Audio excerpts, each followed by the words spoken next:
इसमें आपका फिर एसेट एलोकेशन कैसे स्प्लिट होगा percentage wise between equities, real estate, gold, fixed income?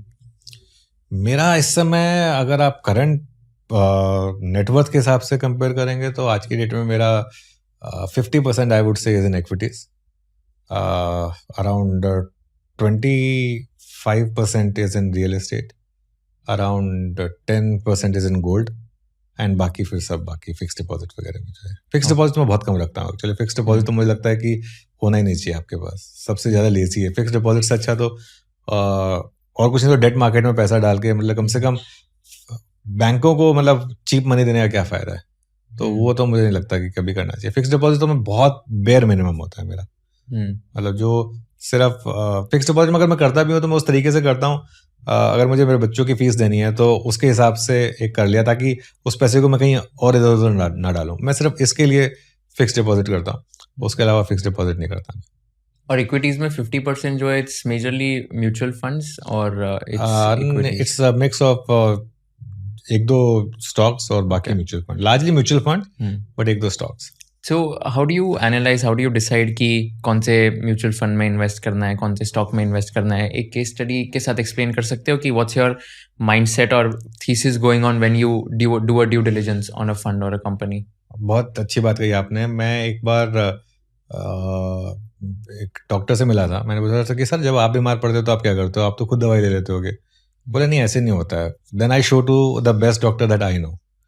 तो इसके लिए मेरा भी बहुत सिंपल है। मैं म्यूचुअल फंड में इन्वेस्टमेंट के लिए I have a friend of mine who is also acts as an adviser.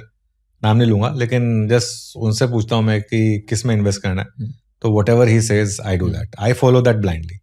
तो मेरा एक बहुत सिंपल रूल है लाइफ में कि अगर एक टॉपिक पर वो एक्सपर्ट है तो मुझे फिर उसका व्यू ठीक है। वो आप कहेंगे कि आप खुद इस टॉपिक पे एक्सपर्ट हैं, नहीं, मेरे पास उतना समय होता नहीं है फ्रैंकली कि उतनी रिसर्च में कर सकूं। मेरा ओरिएंटेशन ज़्यादा मार्केट के नियर टर्म मूव्स पर, F&O पोजीशंस पर, ट्रेडिंग साइड पर, इन पर होता है। लेकिन जहाँ तक इन्वेस्टमेंट की बात आती है तो then I go with advice of someone who I trust, और फिर वो जो बोलते हैं वो कर देता हूँ। लेकिन मेरा म्यूचुअल फंड का जो पोर्टफोलियो बहुत ज़्यादा डाइवर्सिफाइड नहीं है। कुल मिलाकर मेरे पास 3 म्यूचुअल फंड्स हैं। एक मल्टी कैप फंड है, एक मिड कैप फंड है, और आई थिंक एक शायद लार्ज कैप फंड है शायद। इसके अलावा मैं एक चीज़ जो फॉलो करता हूँ, मैं निफ्टी, बैंक निफ्टी और निफ्टी जूनियर के ETF, ये 3 ETF हैं, इनमें मैं रेगुलरली इन्वेस्ट करता हूँ। और अगर मार्केट में 10% की करेक्शन है तो मैं 10 महीने की जो SIP है, मतलब जितनी होनी चाहिए उतनी एक साथ इन्वेस्ट कर देता हूँ निफ्टी के ETF में। जब लास्ट टाइम निफ्टी 22,000 आया था करेक्ट होकर, अभी इसी साल 22,000 जब आया था, तब मैंने एक साइजेबल चंक निफ्टी के ETF में डाला था।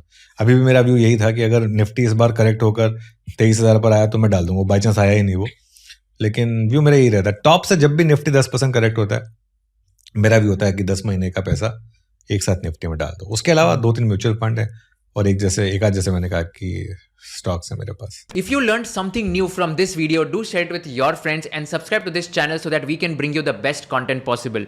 Also, if you want to watch this entire episode, click on the link in the description box and you can go to Kushal Lodha YouTube channel and watch the entire podcast episode. Thank you so much for watching this and have an amazing day.